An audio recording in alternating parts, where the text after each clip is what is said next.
नमस्ते दोस्तों, स्वागत है आपका। आज हम बात करने वाले हैं स्प्राउट्स के बेनिफिट्स के बारे में और स्प्राउट्स को सुपर फूड क्यों कहा जाता है इस बारे में। और कुछ लोगों को स्प्राउट्स खाने से डाइजेशन इश्यूज हो जाते हैं, तो उस प्रॉब्लम का भी सोल्यूशन इस वीडियो में हम आपको बताएंगे। और कैसे दाल से ज़्यादा उनके स्प्राउट खाना अच्छा होता है और हमें कब खाने चाहिए, किस एज तक खाने चाहिए और स्प्राउट्स के बारे में कंप्लीट डिटेल। तो इस वीडियो को एंड तक जरूर देखना। तो सबसे पहले बात करते हैं कि स्प्राउट्स को सुपर फूड क्यों माना जाता है। अंकुरित दालों में vitamin C, vitamin B complex, vitamin E, vitamin K, fibre, iron, calcium, potassium और एंटीऑक्सीडेंट की भरपूर मात्रा पाई जाती है। जब दाल अंकुरित हो जाती है तो उसके पोषण तत्व ज़्यादा एब्जॉर्बेबल हो जाते हैं और ये आपकी डाइजेशन फ्रेंडली हो जाती है। अंकुरण की प्रक्रिया में फाइटिक एसिड और लैक्टिन जैसे न्यूट्रिएंट्स कम हो जाते हैं, जिससे शरीर को पोषण तत्व को पचाने में आसानी होती है। अंकुरित अनाज में कैलोरीज कम होती हैं, फाइबर ज़्यादा होता है, जिसके कारण ये पेट को लंबे समय तक भरा हुआ रखता है और मेटाबॉलिज्म को तेज़ करता है। इसका चौथा फायदा यह है कि डायबिटीज़ और हार्ट के पेशेंट के लिए बेहद फ़ायदेमंद है। अंकुरित अनाज ब्लड शुगर लेवल को कंट्रोल करने में हेल्प करता है और कोलेस्ट्रॉल को कम करता है। अंकुरित दालों को अच्छा इसलिए माना जाता है क्योंकि अंकुरण की प्रक्रिया में एंजाइम एक्टिव हो जाते हैं, जिससे कि खाना पचना आसान हो जाता है। प्रोटीन की क्वालिटी बढ़ती है। विटामिन जैसे विटामिन B12, विटामिन सी और फोलिक एसिड की मात्रा बढ़ जाती है और इसमें जीवित एंजाइम होते हैं जो आपकी बॉडी के सेल्स को ऊर्जा देते हैं। अब बात करते हैं कुछ लोगों को अंकुरित अनाज खाने से गैस की समस्या क्यों हो जाती है।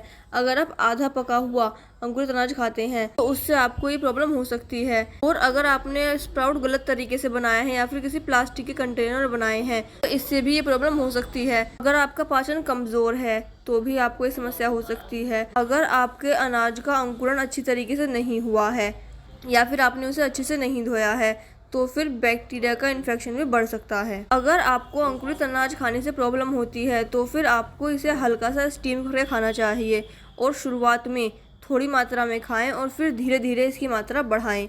इसमें आप नींबू, हींग और काला नमक मिलाकर खाएं, इससे आपको गैस की समस्या नहीं होगी। अब बात करते हैं कि मूंग दाल से मूंग दाल के स्प्राउट कैसे बेहतर हो सकते हैं। मूंग दाल के स्प्राउट पचने में हल्के होते हैं, जबकि मूंग दाल थोड़ी भारी होती है। मूंग दाल के स्प्राउट्स में प्रोटीन ज्यादा होता है और ये ज्यादा एक्टिव फील करवाते हैं, जबकि मूंग दाल में प्रोटीन कम होता है। स्प्राउट्स में विटामिन सी अंकुरण के बाद बढ़ता है, जबकि मूंग दाल में नहीं होता। स्प्राउट्स में एंजाइम होते हैं, मूंग दाल में नहीं होते। और स्प्राउट्स डाइजेस्टिव हेल्थ पर ज्यादा बेहतर असर डालते हैं, जबकि मूंग दाल कम असर डालती है। इसीलिए अंकुरित मूंग दाल ज़्यादा पौष्टिक और आसानी से पचने वाली मानी जाती है। अगर आप रोज़ सही मात्रा में और नियम अनुसार अंकुरित अनाज खा रहे हैं, जैसे कि मूंग दाल का या फिर चना मेथी का, तो इससे आपकी बॉडी को सारे ज़रूरी विटामिन और मिनरल्स की पूर्ति हो जाती है, जिससे कि उन्हें मल्टीविटामिन पिल लेने की जरूरत नहीं पड़ती। बात करते हैं कि इसका सेवन कब करना चाहिए। इसका सेवन आप ब्रेकफास्ट में कर सकते हैं। ये सबसे ज़्यादा अच्छा माना जाता है। वर्कआउट से पहले ले सकते हैं और वर्कआउट के बाद भी ले सकते हैं, लेकिन आपको इसका सेवन रात में नहीं करना है क्योंकि ये फाइबर रिच होता है और अगर आप इसका सेवन रात में करते हैं तो आपको गैस की समस्या हो सकती है। अब बात करते हैं कि इसका सेवन कितनी क्वांटिटी में करना चाहिए। ये आपकी उम्र, फिजिकल एक्टिविटी और पाचन क्षमता पर निर्भर करता है। 6 साल तक के बच्चे आधा कप स्प्राउट खा सकते हैं, जबकि युवा और वयस्क 1 कप तक खा सकते हैं। बुजुर्ग अवस्था में आधा कप से स्टार्ट करें और अगर आपको कोई दिक्कत नहीं होती है तो फिर आप 1 कप तक खा सकते हैं।